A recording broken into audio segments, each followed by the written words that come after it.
하늘을 나는 조끼.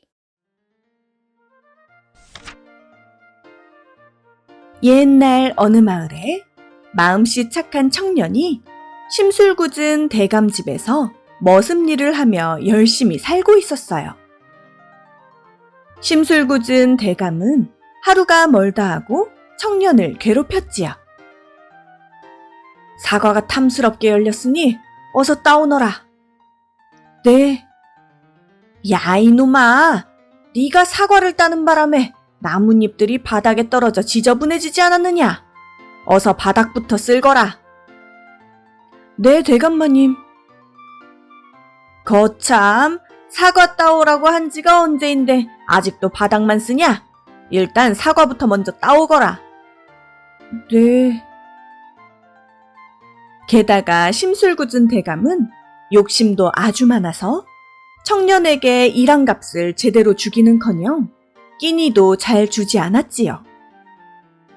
하지만 마음씨 착한 대감의 딸이 아버지 몰래 청년을 잘 챙겨주었어요.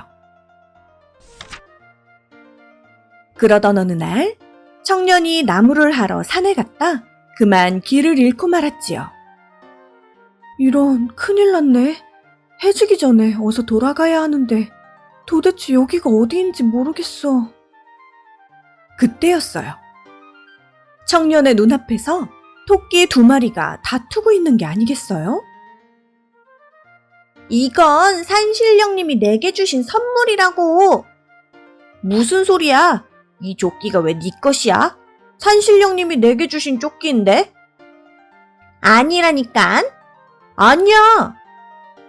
청년은 다투고 있는 토끼들에게 다가가 싸움을 말렸어요. 그러나 오히려 토끼들이 더 크게 싸우자 청년은 점점 난감해졌지요. 얘들아, 싸우느라 배고프지? 이거 줄 테니 사이좋게 나눠 먹고 제발 그만 싸우렴. 청년은 대감 딸이 싸준 맛난 도시락을 토끼들에게 주었어요. 정말 이거 우리한테 주는 거예요? 우와, 맛있겠다. 주먹밥을 개눈 감추듯 먹어치운 토끼들은 배가 부르자 어느새 화가 누그러졌어요. 화해해서 다행이다. 이제부터는 싸우지 말고 사이좋게 잘 지내렴. 알았지? 토끼들은 다시 길을 떠나려는 청년을 멈춰 세웠어요. 도련님이 저희에게 맛있는 주먹밥을 주셨으니 우린 선물로 이걸 드릴게요. 토끼들이 청년에게 내민 것은 방금 전까지 서로 갖겠다고 다투던 조끼였지요.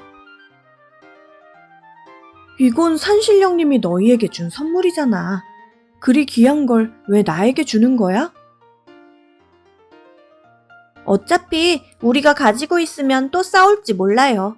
그러니 도련님이 가져가셔서 꼭 필요할 때 쓰세요.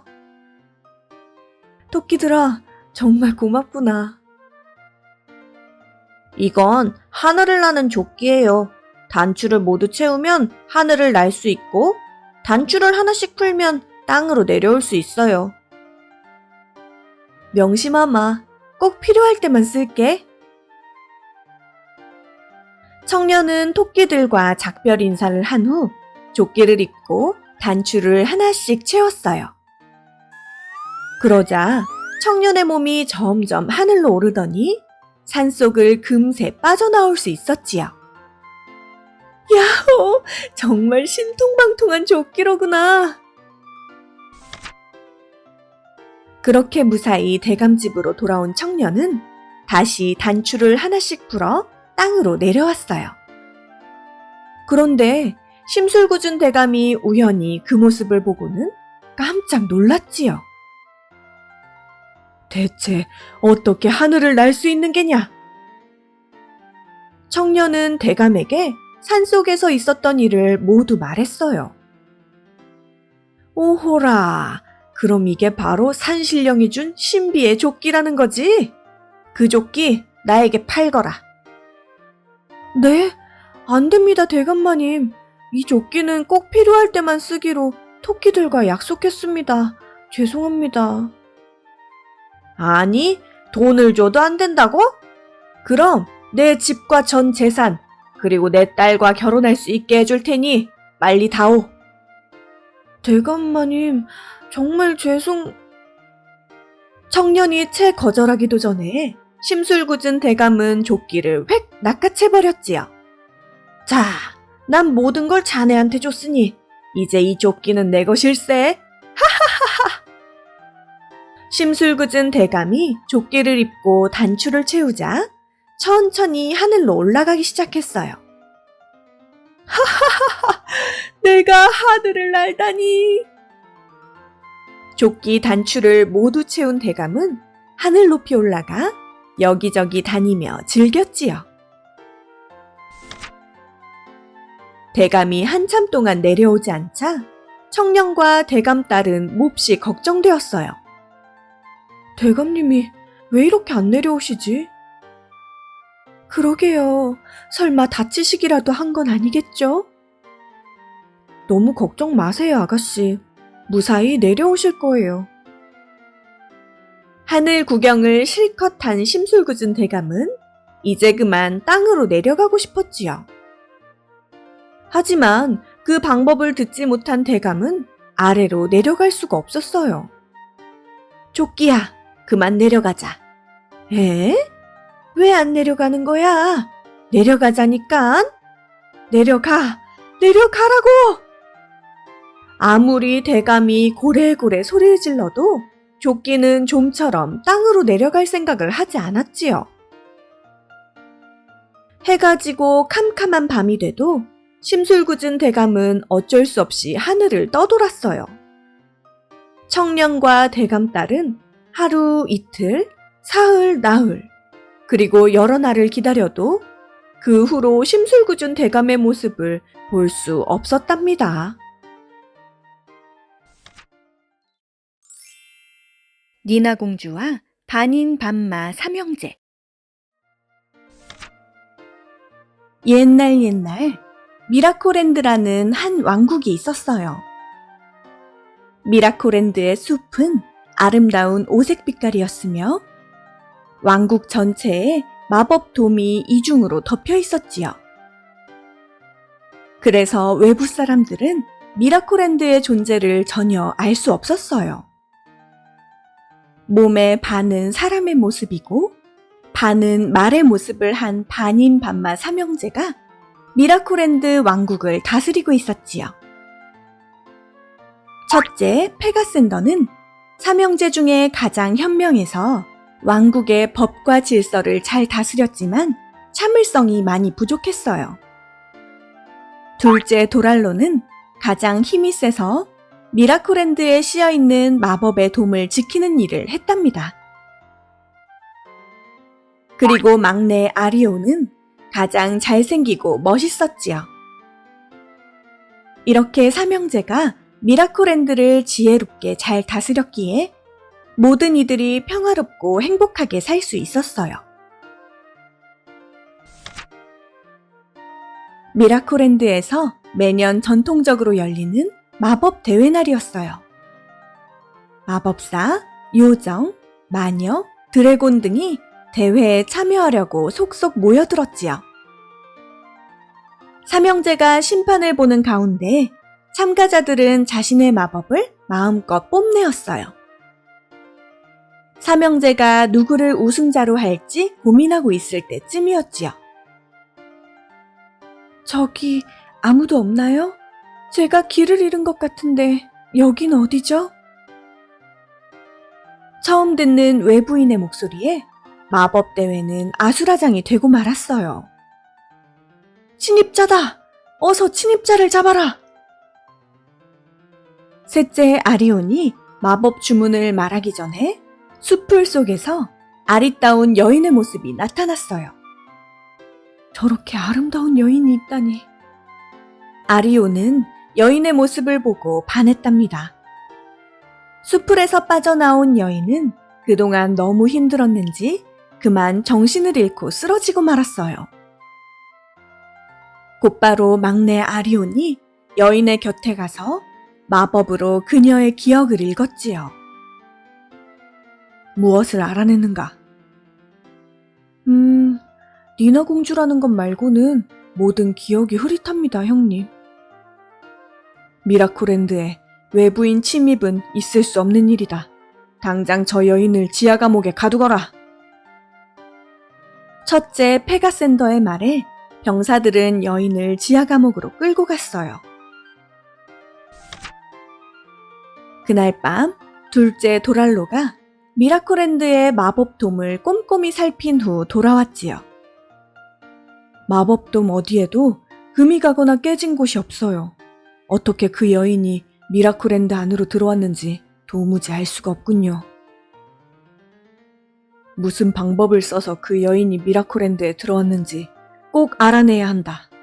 지금껏 단 한 번도 외부인이 들어온 적이 없었단 말이다. 2번 다시 이런 일이 없도록 마법돔을 더 두껍게 만들거라. 일을 마치기 전까지 여인을 절대 풀어주지 말거라. 첫째 페가센더 말에 두 동생은 고개를 끄덕였어요.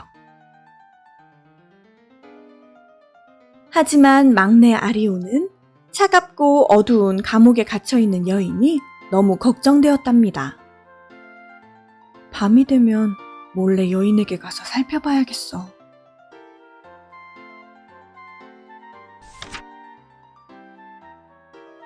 밤이 깊어지자 아리오는 눈 깜짝할 새에 여인이 있는 감옥에 도착했지요. 바닥에 엎드려 울고 있던 니나 공주는 아리온을 보고 깜짝 놀랐어요. 누구시죠? 제발 절 여기서 꺼내주세요. 네? 어떻게 해서 이곳에 오게 된 건지 전 정말 몰라요. 저희 성이 폭풍으로 무너지면서 저는 회오리 바람에 휩쓸려 여기까지 온 거예요. 진짜예요. 믿어주세요. 네?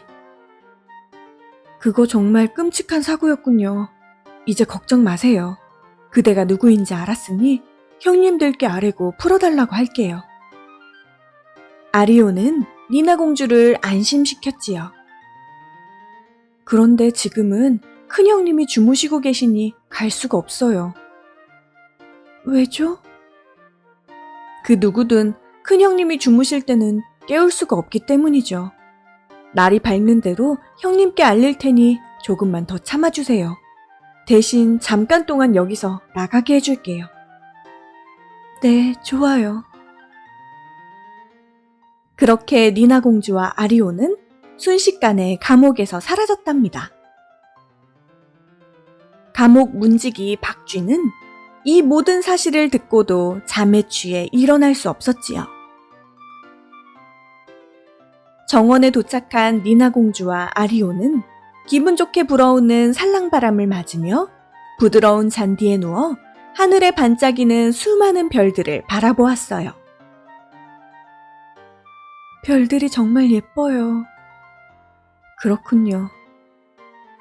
둘은 피곤했는지 그만 잠들어버리고 말았지요.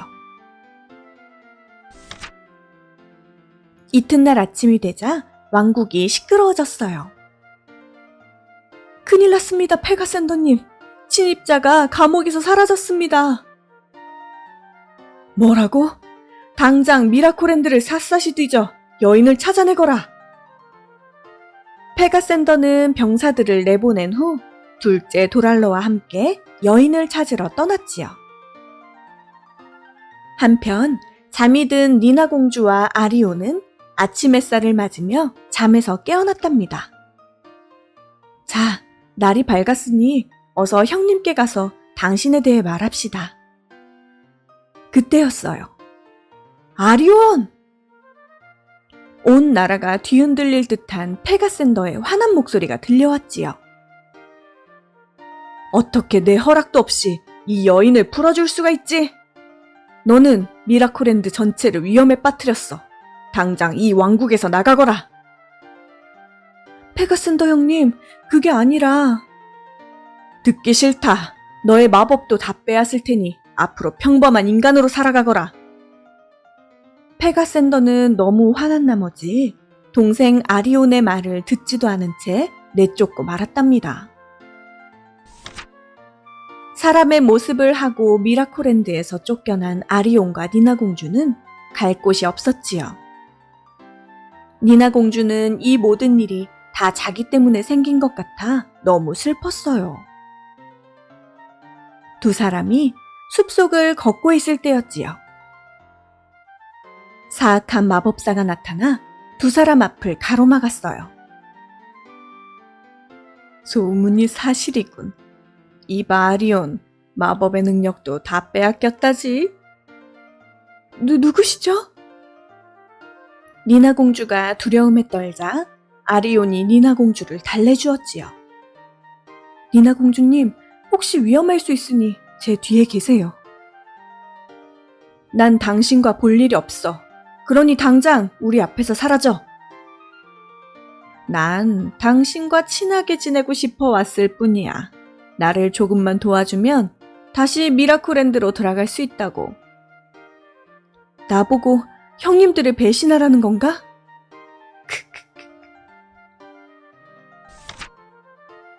한편 미라클랜드에서는 아리온의 소식을 뒤늦게 들은 감옥 문지기가 서둘러 페가센더와 도랄로를 찾아갔답니다. 페가센더님, 아리온과 니나 공주님은 전혀 죄가 없어요. 니나 공주님은 침입한 게 아니라 정말 회오리 바람 때문에 여기까지 오게 된 거예요. 그리고 페가센더님이 주무시는 걸 방해할 수 없다며 아침까지 기다리신 거예요. 뭐라고? 얘기를 들은 페가센더와 도랄로는 당장 아리온을 찾아 떠났어요. 그때 니나 공주와 아리온은 위험에 빠져 있었지요. 나를 돕지 않으면 널 살려둘 필요가 없어. 어떡할 건가?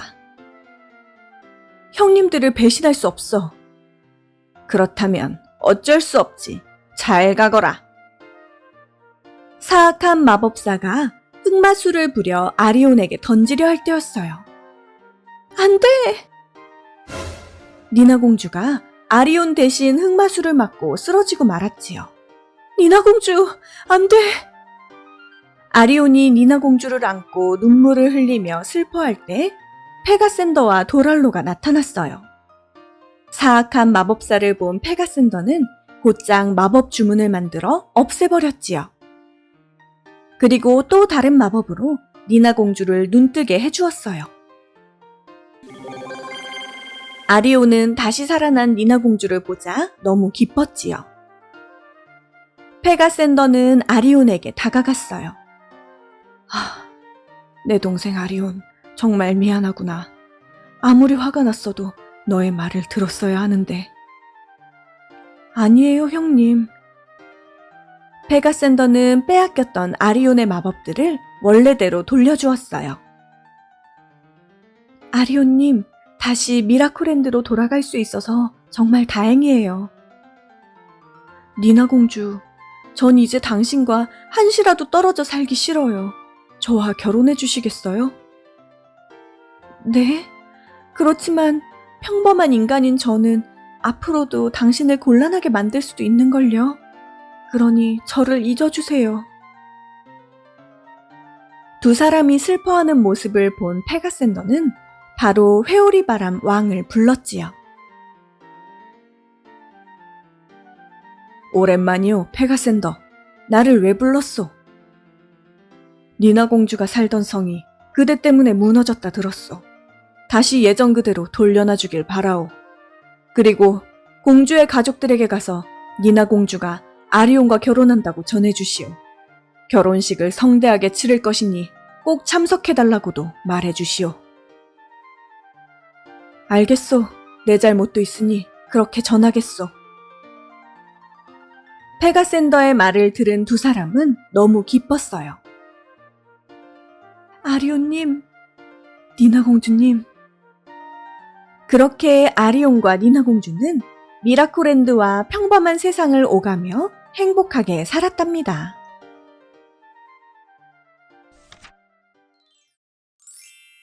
의 좋은 형제. 옛날에 의 좋은 형제가 살았어요. 두 형제는 좋은 것이 있으면 서로 양보했고, 어렵거나 힘든 일이 있으면 자신이 하겠다고 나섰어요. 맛있는 것이 생기면 형님 먼저 드세요. 아니게 아우가 먼저 먹게나. 형님 먼저. 아니, 아우 먼저. 좋은 옷이 생겨도 형님이 좋은 옷 입으세요. 어허, 아우가 입게나. 그렇게 서로를 챙겼어요. 한 해의 곡식을 수확하는 계절이 왔어요. 다른 해보다 농사가 아주 잘 돼 풍년이었죠. 형님이 저보다 더 힘드셨으니 형님이 좀 더 가져가세요. 오호, 아우가 나보다 더 무거운 걸 많이 들었으니 아우가 더 가져가게나. 형님이 더.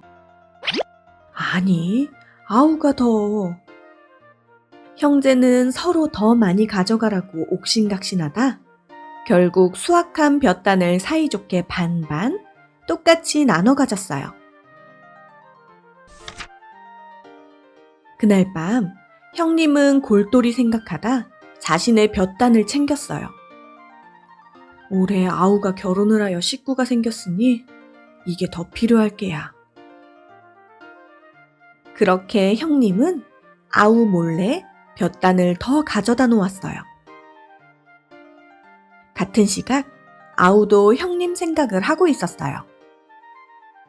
형님은 우리보다 식구들도 많으니 형님이 더 가져가시는 게 맞아. 아우도 형님 모르게 볕단을 더 가져다 놓았죠. 아니 이게 무슨 일이야? 내가 아우에게 너무 적게 준 건가? 다음 날 아침 형님은 더 늘어난 볕단을 보고 놀랐어요. 놀라는 건 아우도 마찬가지였어요. 분명 어젯밤에 내 볕단의 반을 형님 댁에 드리고 왔는데 왜 늘어난 거지? 안 되겠다. 오늘 밤에 좀 더 형님 댁에 드리고 와야지. 두 형제는 전혀 줄어들지 않은 볕단을 보고 오늘 밤 서로의 집에 더 가져다 놓기로 다짐했어요. 다시 밤이 되고 두 형제는 분주해졌어요. 오늘은 어제보다 더 많이 가져다 주어야 하니 빨리 움직여야겠군. 형님은 볕단을 가득 등에 짊어지고 아무도 모르게 조심조심 아우 집으로 향했어요. 어서 형님 댁에 볕단을 가져다 드려야지. 아우도 어제보다 더 많은 볕단을 챙겨 들고 길을 떠났죠. 밝은 달빛 아래 서로를 생각하는 두 형제의 환한 미소가 빛났어요. 휴, 볕단을 다 가져다 놓았으니 서둘러 집으로 가야겠군. 형님은 늘어난 아우의 볕단을 보고 뿌듯해하며 집으로 향했어요. 형님이 깨실지 모르니 조심히 나가야지. 아우도 가득 찬 형님의 볕단들을 보고 기뻐하며 집으로 돌아갔지요. 집으로 돌아가던 중 형님은 점점 가까워지는 그림자에 깜짝 놀랐어요. 걔 누구요? 형님, 접니다. 형님은 멋쩍게 웃는 아우를 보고 또 한 번 놀랐어요. 아우야, 이 밤중에 뭘 하는 게냐? 두 형제는 서로의 모습을 자세히 본 후 그제서야 왜 자신의 볕단이 줄지 않았는지 알 수 있었어요. 역시 이 형을 생각하는 사람은 아우밖에 없구나. 형님이야말로 저만 이렇게 챙겨주시고. 그렇게 각자의 집으로 돌아간 두 형제는 전혀 줄어들지 않은 볕단을 보고 흐뭇해했어요. 이렇게 의 좋은 형제는 언제나 서로를 챙기며 행복하게 오래오래 살았답니다.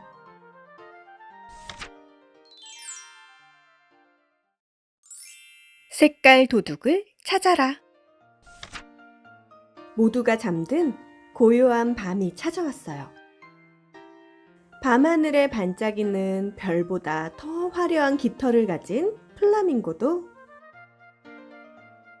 어둠처럼 까맣고 새하얀 줄무늬가 하나씩 차례로 있는 얼룩말은 벌써 꿈나라예요. 어둠이 내린 바위 위에 누워 잠든 사자도 온몸이 갑옷처럼 단단한 코뿔소에게도 편안한 밤이네요. 목도 길고 다리도 길어 보기에는 불편해 보이지만 사실 기린은 가장 편한 자세로 잠든 거랍니다. 그럼 모두들 잘 자요.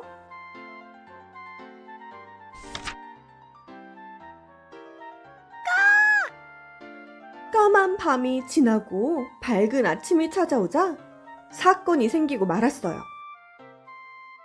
대체 내 깃털에 무슨 일이 생긴 거야? 우와, 나도 내 몸에 있던 하얀 줄들이 사라졌어. 이상하네요. 플라밍고와 얼룩말의 색들이 감쪽같이 사라져버렸어요. 이런, 여기 동물 친구들도 마찬가지네요. 기린아, 나랑 코뿔소 몸이...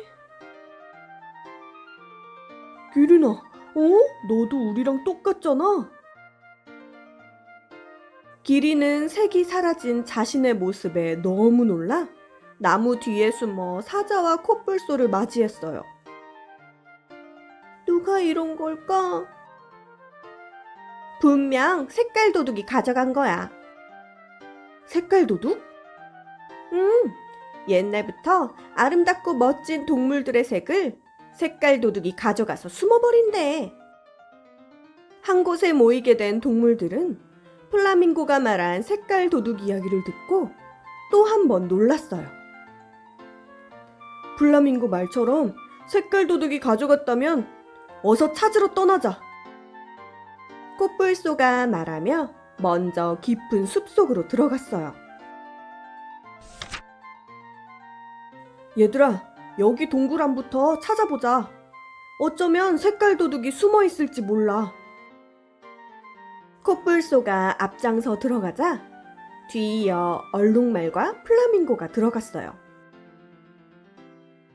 기린은 큰 키 덕분에 몸을 잔뜩 구부린 채로 걸어갔어요. 마지막으로 사자가 동굴 안으로 들어가자 놀라운 일이 벌어졌어요. 여기에는 색깔 도둑은 없는 것 같아. 동굴 안 여기저기를 살피던 플라밍고의 몸색이 점점 여러 색으로 변해가고 있었어요.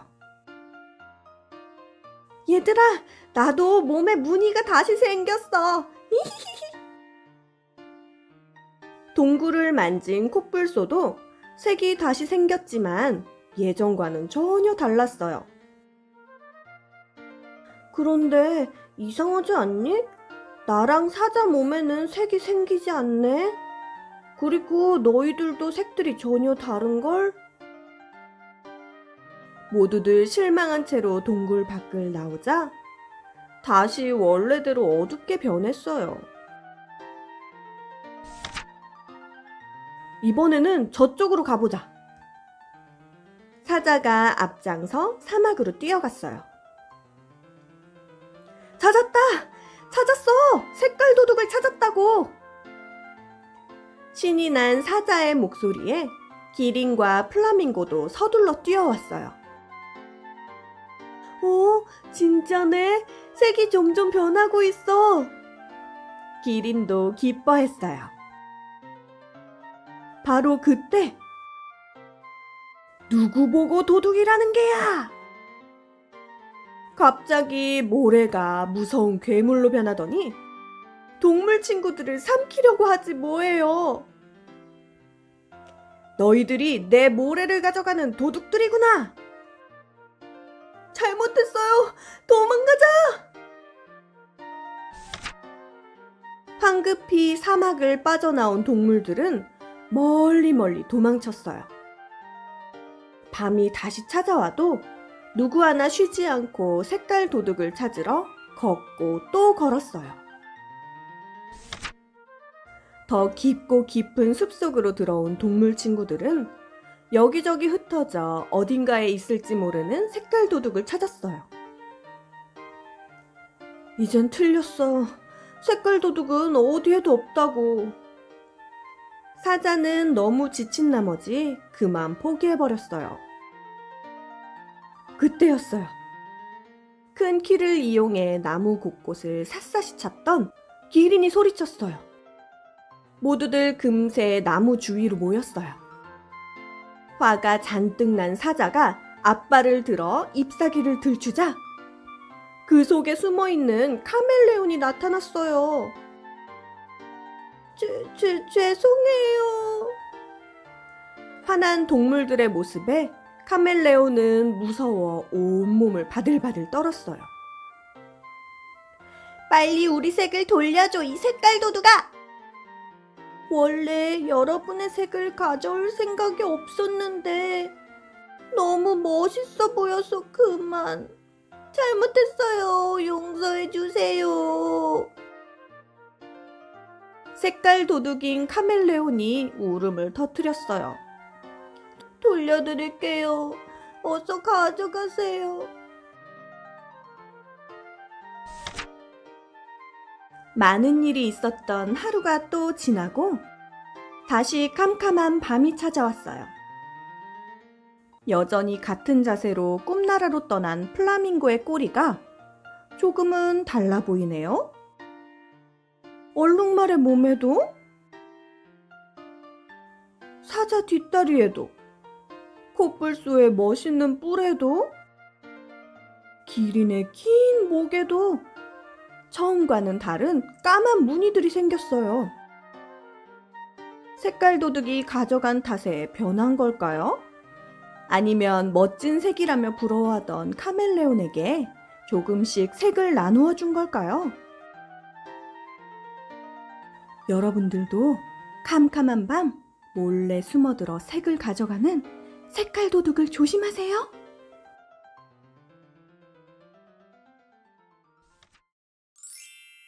백조 왕자.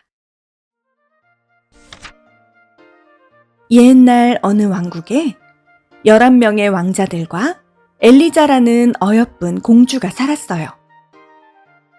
왕자들과 공주에게는 계모인 새 왕비도 있었지요. 하지만 새 왕비는 엘리자 공주와 왕자들을 너무너무 싫어했어요. 그래서 어떻게 하면 성에서 쫓아낼 수 있을지 매일 고민했지요. 어디 저 애들을 내쫓을 좋은 방법이 없을까? 옳지, 그렇게 하면 되겠군. 어느 날 왕비는 무서운 마법을 부려 11명의 왕자들 모두를 백조로 만들어버리고 말았어요. 백조로 변한 왕자들은 아무 말도 못한 채 성을 떠나야만 했지요. 왕비는 마법으로 엘리자 공주마저 온몸을 제투성이로 만든 뒤 내쫓아버렸어요. 성에서 내쫓긴 엘리자 공주는 갑자기 사라진 오빠들이 무척 보고 싶었어요. 오빠들, 나만 두고 다들 어디로 간 거야? 엘리자 공주는 슬퍼하며 호숫가에 가서 제투성이가 된 몸을 깨끗이 씻었지요. 그때였어요. 달이 뜬 하늘에서 백조들이 차례대로 내려오며 사람으로 변하는 게 아니겠어요? 오빠들! 엘리자 공주! 그렇게 엘리자 공주와 11명의 왕자들은 다시 만날 수 있었어요. 오빠들은 엘리자 공주를 위해 밤새 그물을 만들었지요. 이윽고 날이 밝자 오빠들은 다시 백조의 모습으로 돌아가고 말았지만 그물에 엘리자를 태우고 어디든 날아갈 수 있었어요. 엘리자 공주와 백조들은 멀고 먼 숲속 어딘가에 도착했어요. 그리고 그 숲속에서 행복하게 살고 있었지요. 하루는 깜빡 잠든 엘리자 공주 꿈속에 요정이 나타나 무언가를 일러주었어요. 공주님, 쐐기풀로 11벌의 옷을 만들어 백조들에게 주세요. 그러면 다시 예전처럼 왕자님으로 돌아갈 거예요. 하지만 꼭 명심하실 게 하나 있어요. 11벌의 옷을 다 만들 때까지 절대 한마디도 하셔서는 안 됩니다. 아셨죠? 만약 한마디라도 하게 되면 백조들은 죽게 될 거예요. 깜짝 놀라 꿈에서 깬 엘리자 공주는 바로 쐐기풀을 찾아다가 옷을 만들기 시작했어요. 물론 말은 한마디도 하지 않고요.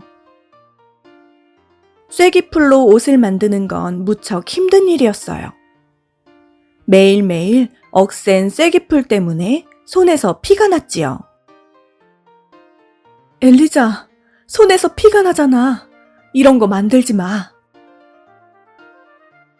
오빠들의 걱정과 반대에도 엘리자 공주는 입을 꾹 다문 채 열심히 옷을 만들었어요. 그러던 어느 날 왕이 사냥하러 숲속에 들어왔다가 엘리자 공주를 보게 되었어요. 아니, 이렇게 아름다운 숙녀가 있다니. 첫눈에 반한 왕은 엘리자 공주에게 청혼했지요. 엘리자 공주는 결혼식을 올리는 중에도 쐐기풀 옷 만드는 일을 멈추지 않았어요. 그 모습을 본 사람들이 뒤에서 엘리자 공주가 이상하다며 수군대기 시작했지요. 저 새로운 왕비는 대체 쐐기풀로 뭐를 만드는 거람? 그러게, 말은 한마디도 하지 않고 말이야. 혹시 마녀 아니야? 마녀? 사람들의 오해로 마녀라는 누명을 쓴 엘리자는 아니라고 말도 하지 못하였어요. 그래도 오빠들의 옷을 완성하기 위해 쉬지 않고 일하였지요. 마녀를 내쫓아라! 저 여자는 왕비가 아니라 마녀다! 엘리자는 결국 성에서 쫓겨나고 말았어요. 왕은 엘리자와 헤어지기 싫었지만 점점 심해지는 백성들과 신하들의 원성에 어찌할 도리가 없었지요. 엘리자는 성에서 쫓겨나는 수레 안에서도 쐐기풀 옷 만드는 것을 멈추지 않았어요. 이제 거의 다 돼가. 조금만 더 짜면 마지막 한 벌이 완성될 거야. 그 모습을 본 사람들은 더 크고 환한 목소리로 엘리자에게 소리쳤어요. 마녀야, 물러가라! 저것 봐봐. 마녀가 아니면 어째서 이 상황에도 뭘 만들고 있느냔 말이야. 손은 항상 피투성이가 되어 있고. 빨리 사라져라! 마침내 엘리자는 마지막 쐐기풀 옷까지 완성하였어요. 그리고 엘리자 주변을 맴돌고 있었던 백조들에게 쐐기풀 옷을 던지기 시작했어요. 차례대로 쐐기풀 옷을 입은 백조들은 하나 둘 왕자의 모습으로 돌아왔지요. 드디어 오빠들이 마법에서 풀려났어. 엘리자와 11명의 왕자들은 너무 기뻤어요. 이제 말을 할 수 있게 된 엘리자는 그간 있었던 일들을 왕과 신하들에게 설명하였어요. 사실을 알게 된 신하들과 왕은 엘리자에게 잘못했다며 용서를 구했지요.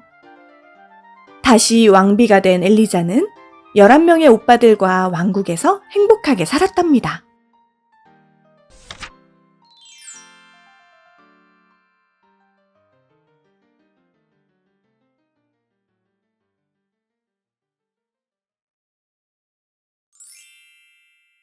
천도 복숭아.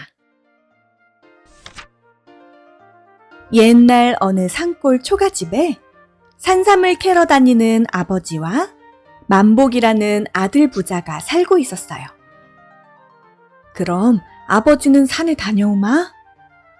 네, 아버지, 조심히 다녀오세요. 아버지는 산삼을 찾아 산속 깊이 들어갔지요. 이런, 아무리 찾아도 오늘은 산삼이 보이질 않는군. 좀 더 깊이 들어가 찾아봐야겠어. 하지만 산삼은 어디에도 없었죠. 집에서 자신을 오매불망 기다릴 만보기를 생각하면 이제는 내려가야 하지만 아버지는 그럴 수가 없었어요. 그때였어요. 저건 분명히... 저 멀리에 있는 산삼을 발견한 아버지는 너무 기쁜 나머지 서두르다 그만 발을 헛디뎌 벼랑으로 굴러 떨어지고 말았지요. 벼랑에서 떨어진 아버지는 몸 이곳저곳이 부러지고 크게 다치고 말았어요. 아버지, 죽 끓여왔어요. 이거 먹고 기운 차리셔요. 고맙구나, 만보가. 하지만 아버지는 만보기의 정성스런 간호에도 불구하고 좀처럼 일어나지 못했지요. 그래서 만보기는 밤마다 산으로 올라가 하늘을 보며 정성껏 기도를 드렸어요. 하느님, 제발 우리 아버지 병 좀 낫게 해주세요. 그날도 만보기는 기도를 마치고 산을 내려오고 있었어요. 그런데 갑자기 만보기 앞으로 고운 비단옷 한 벌이 떨어지는 게 아니겠어요? 아니, 이 깊은 산 속에 웬 비단옷이 있는 거지? 이상하게 생각한 만보기는 옷이 날아온 쪽으로 가보았지요.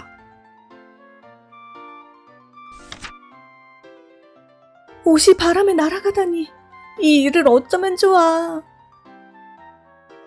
그곳에선 목욕을 하러 하늘에서 내려온 선녀가 날아간 옷 때문에 어쩔 줄 몰라 하고 있었어요.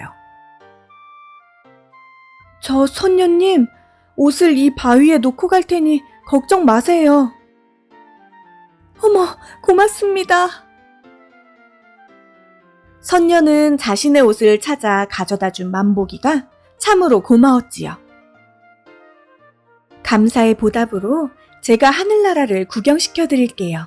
저와 함께 하늘로 올라가요. 네? 하늘나라요? 만보기는 한 번도 보지 못한 하늘나라를 구경하고 싶었지만 그럴 수 없었어요. 집에 홀로 누워 계신 아버지가 걱정되어서였죠. 죄송해요. 저는 아버지를 돌봐드려야 해서 갈 수가 없어요. 그럼 안녕히 가세요. 그리고 또 다음 날 밤이 되자 만보기는 기도를 드리러 어김없이 산에 올랐지요. 바로 그때 어제 보았던 그 선녀가 하늘에서 내려오고 있었어요. 어? 선녀님! 만보기는 선녀를 보고 깜짝 놀랐지요. 효심이 깊은 당신께 꼭 필요한 선물을 드리러 왔어요. 이것은 하늘나라에서만 나는 천도복숭아랍니다. 이 천도복숭아를 먹으면 그 어떠한 병이라도 깨끗이 나을 거예요. 그러니 이 천도복숭아를 아버지께 드리세요. 진짜인가요? 그럼요. 정말 감사합니다, 선녀님. 만보기는 곧바로 집으로 달려가 아버지께 천도복숭아를 드렸어요. 아버지, 이 천도복숭아를 드시면 병이 씻은 듯이 다 낫는데요.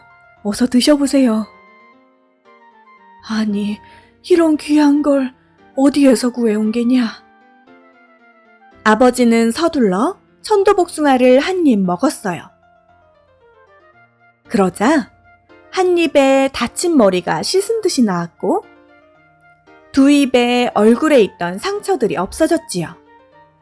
세 입에는 팔을 움직일 수 있을 정도가 되었고 네 입, 마지막 5입에는 아버지 몸에 있던 작은 상처조차도 없어질 만큼 말끔히 나았어요.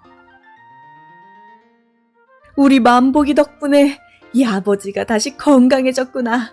고맙다, 만보가. 아버지, 정말 다행이에요. 기뻐하는 두 부자 앞에 선녀가 나타났어요. 두 분을 하늘나라로 모실게요. 저와 함께 올라가세요. 만보기와 아버지는 선녀를 따라 올라가 하늘 여기저기를 구경했지요. 그 후로도 만보기와 아버지는 서로를 아끼며 행복하게 살았답니다.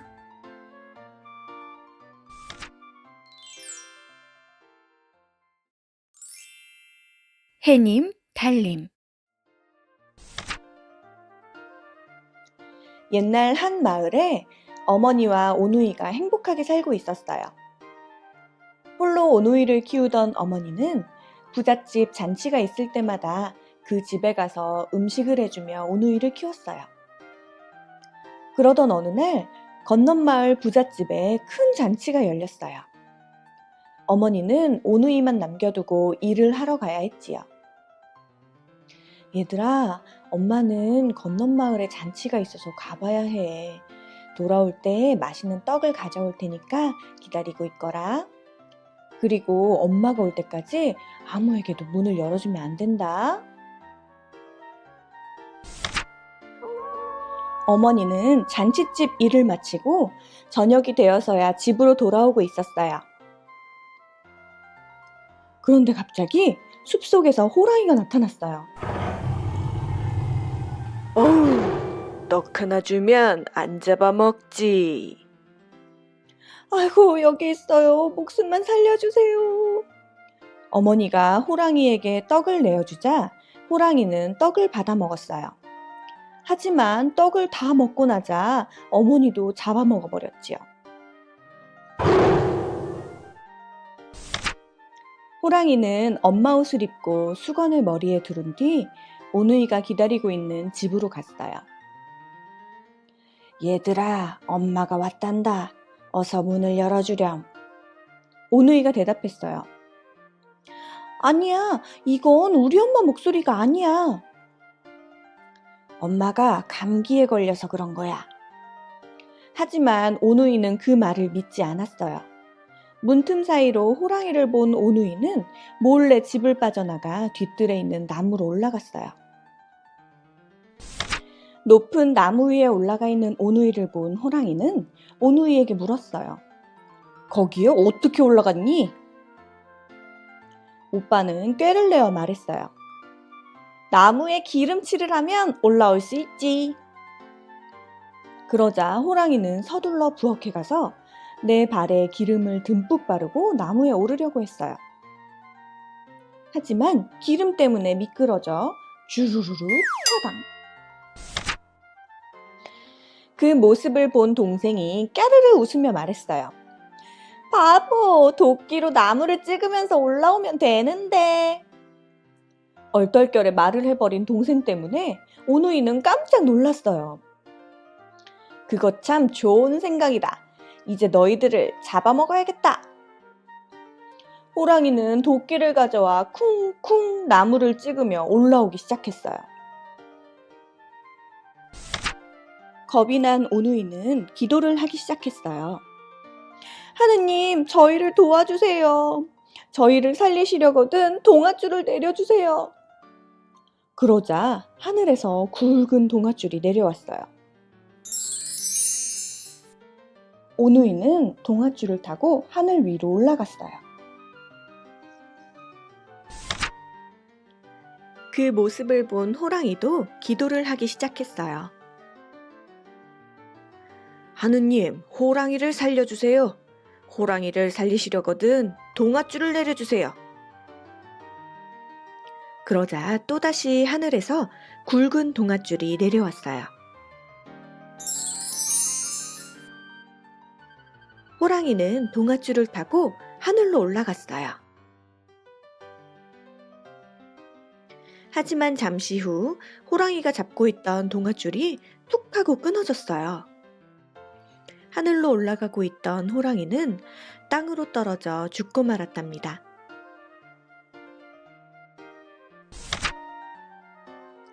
하늘로 올라간 오누이는 어떻게 되었을까요? 씩씩한 오빠는 밤하늘의 멋진 달이 되고 부끄럼 많은 동생은 낮에 떠있는 예쁜 해가 되었대요.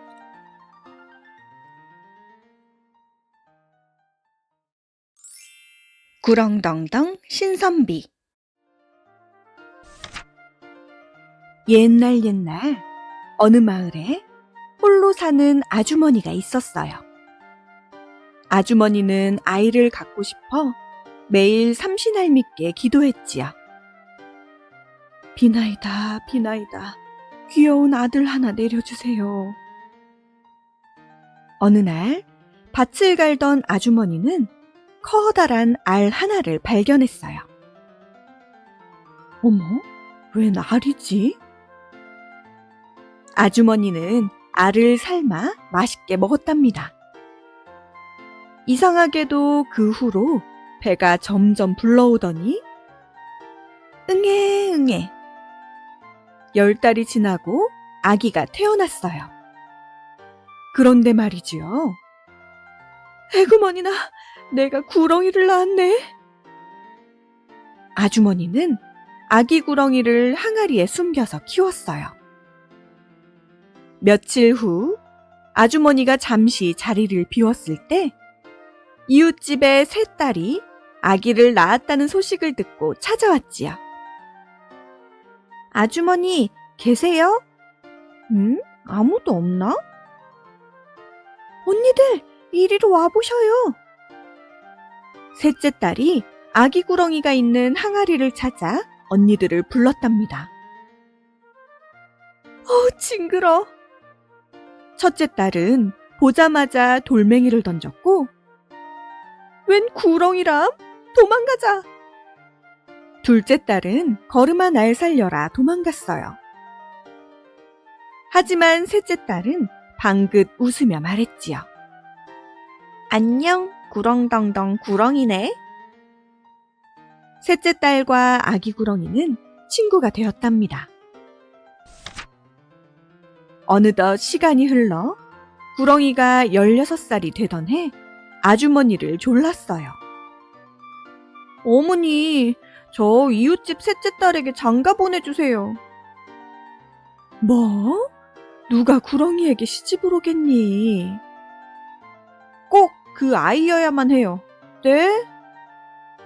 아주머니가 말려도 고집을 피우는 통에 결국 이웃집을 찾아갔지요.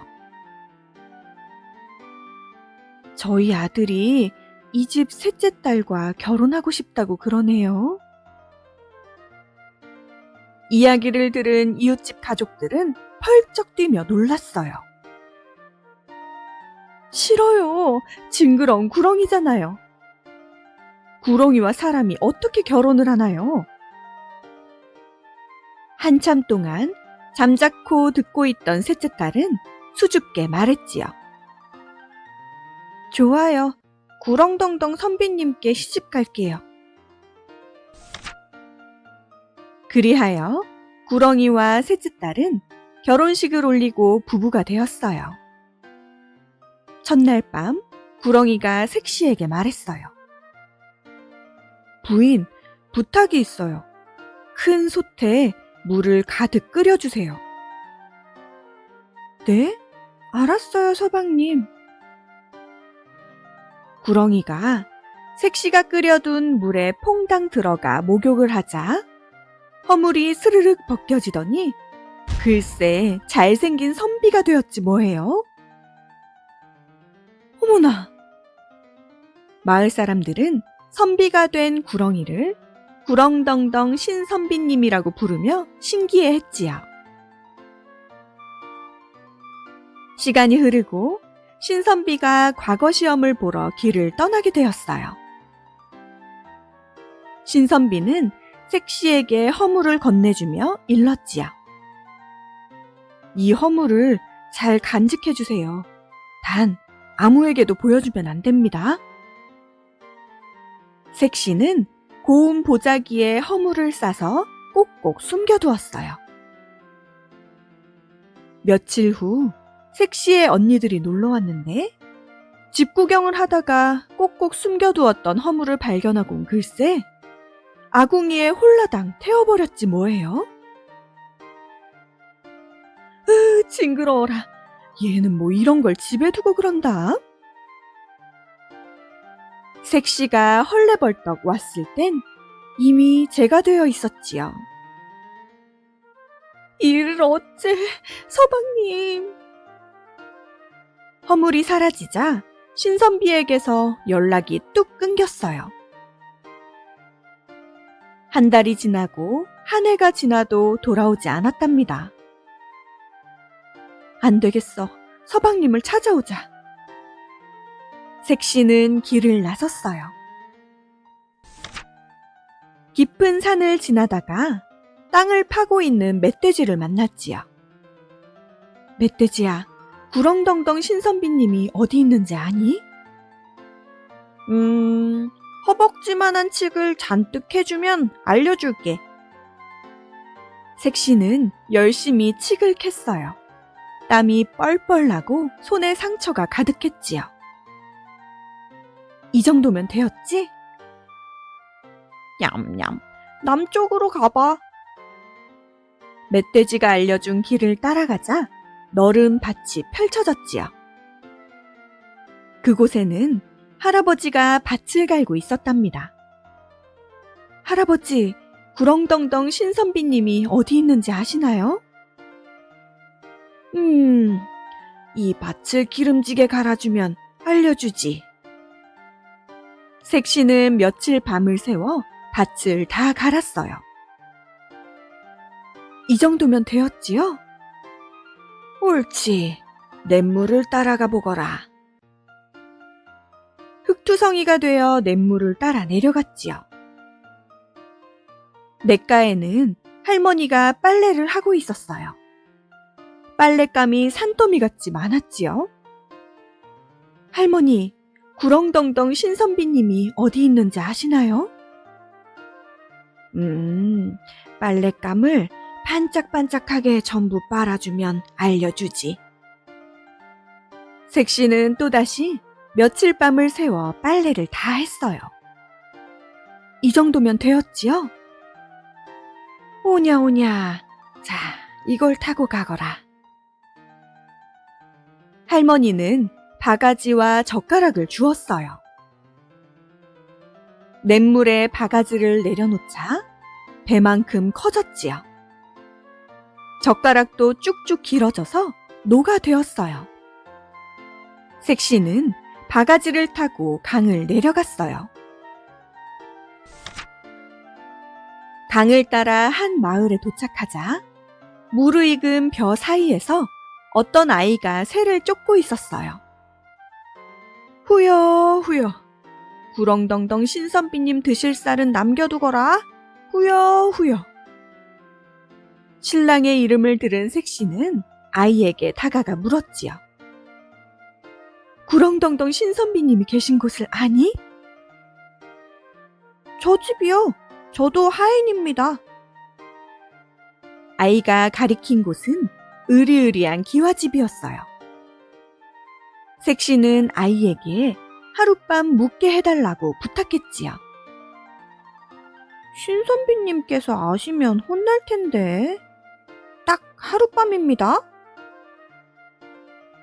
어느덧 밤이 찾아오고 휘영청 밝은 달이 떴어요. 색시는 둥근 달을 향해 신선비를 떠올리며 노래를 불렀어요. 고운 나의 서방님도 저 달을 보고 계실까? 아, 그리워라 내 사랑. 그러자 어디선가 비슷한 노랫소리가 들리는 게 아니겠어요? 고운 나의 색시도 저 달 아래 있을까? 아, 그리워라 내 사랑.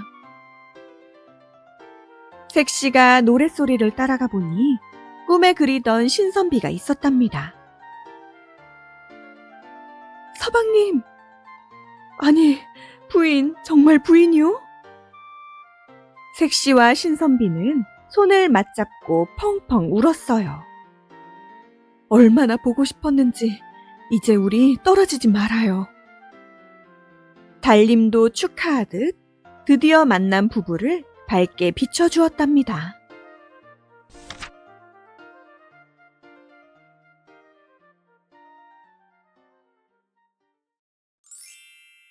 선녀와 나무꾼. 깊은 숲속에서 마음씨 착한 나무꾼이 나무를 하고 있을 때였어요. 갑자기 사슴 한 마리가 헐레벌떡 달려와서 말했어요. 살려주세요. 사냥꾼이 쫓아와요. 그래, 어서 이쪽으로 숨거라.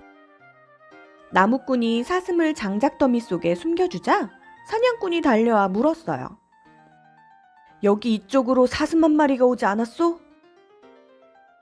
아, 사슴이요? 저쪽으로 달려가던데요? 고맙소. 사냥꾼은 나무꾼이 가르쳐준 방향으로 달려갔어요. 사냥꾼이 사라지자 나무꾼은 사슴을 장작더미에서 꺼내주었어요. 감사합니다, 나무꾼님. 저를 따라오세요. 사슴이 나무꾼을 데리고 간 곳은 작은 연못이었어요. 나무꾼님, 이곳에 오늘 밤 선녀들이 목욕을 하러 올 거예요. 그럼 선녀의 날개옷 한 벌을 숨기세요. 날개옷이 없는 선녀는 하늘로 올라가지 못하고 나무꾼님의 신부가 될 거예요. 하지만 아이 셋을 낳기 전에는 절대 날개옷을 주면 안 된답니다. 그날 밤 나무꾼은 사슴이 알려준 연못으로 갔어요. 그러자 정말 사슴의 말대로 아름다운 선녀들이 목욕을 하고 있는 것이 아니겠어요? 아니, 사슴의 말이 정말이었잖아. 나무꾼은 선녀들 몰래 날개옷 한 벌을 숨겼어요. 시간이 지나자 선녀들은 날개옷을 입고 하나 둘 하늘로 올라가기 시작하였어요. 하지만 한 선녀는 날개옷을 찾을 수 없었죠. 어머, 내 날개옷이 어디 갔지?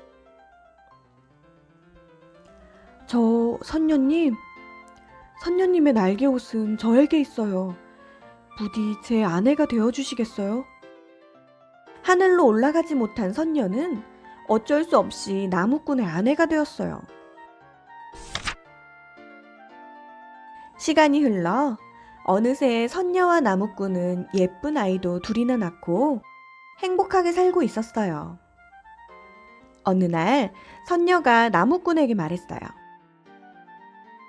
여보, 제 날개옷을 한 번만 보여주시면 안 될까요? 나무꾼은 선녀의 간절한 부탁을 거절하지 못하고 날개옷을 꺼내주었어요. 옷을 받은 선녀는 날개옷을 입자마자 기쁨의 눈물을 흘렸어요. 그러고는 아이들을 양팔에 안고 하늘로 날아오르기 시작하였죠. 부인! 선녀와 아이들을 떠나보내고 슬픔에 빠져있던 나무꾼은 다시 사슴을 찾아갔어요. 이야기를 들은 사슴은 나무꾼에게 말하였지요. 보름달이 뜨는 밤 연못에 커다란 두레박이 내려올 거예요. 그 두레박에 올라타면 선녀들이 사는 하늘나라로 갈 수 있어요. 그 이야기를 들은 나무꾼은 보름달이 뜨기만을 기다렸어요. 드디어 둥그런 보름달이 떠오르고 나무꾼은 연못가에 숨어 두레박이 내려오기만을 기다렸어요. 그러자 정말로 사슴의 말처럼 커다란 두레박이 하늘에서 내려오는 게 아니겠어요? 나무꾼은 그 두레박을 타고 하늘로 올라갔어요. 하늘에 도착하자 그토록 보고 싶었던 선녀와 아이들이 기다리고 있었죠. 여보! 그 후로 선녀와 나무꾼은 아이들과 함께 하늘나라에서 행복하게 살았답니다.